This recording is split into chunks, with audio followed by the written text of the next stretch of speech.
রাজধানী বনমালীপুর স্থিত শ্রী শ্রী মহানাম অঙ্গনের উদ্যোগে বৃহস্পতিবার বৈষ্ণবাচার্য শ্রীমান মহানাম ব্রত ব্রহ্মচারীর 121তম আবির্ভাব দিবস উপলক্ষে এলাকার বয়স্ক নাগরিকদের মধ্যে শীতবস্ত্র বিতরণ করা হয়। উপস্থিত ছিলেন রাজ্যের মুখ্যমন্ত্রী ডক্টর মানিক সাহা, আগরতলা পৌর নিগমের মেয়র দীপক মজুমদার, কর্পোরেটর রত্না দত্ত সহ অন্যান্যরা। বস্ত্রদান অনুষ্ঠানে বক্তব্য রাখতে গিয়ে মুখ্যমন্ত্রী ডক্টর মানিক সাহা বলেন, শ্রী শ্রী মহানাম অঙ্গন সর্বদা সেবামূলক কাজের মধ্য দিয়ে সমাজে একটা দৃষ্টান্ত স্থাপন করে থাকে।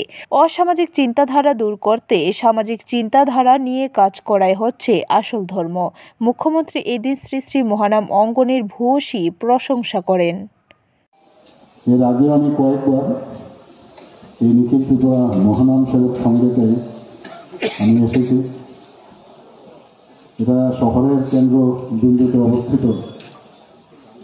অনেক আগের থেকে আমরা এই আশ্রম সম্পর্কে অবগত আছি।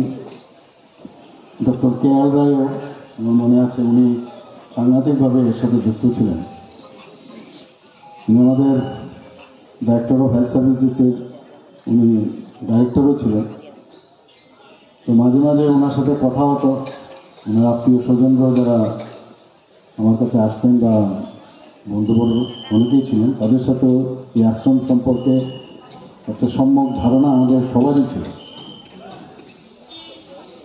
এবং এই ধরনের যে সেবামূলক কাজ সত্যিই একটা সবসময় একটা দৃষ্টান্ত সমাজের মধ্যে ওনারা স্থাপন করেন।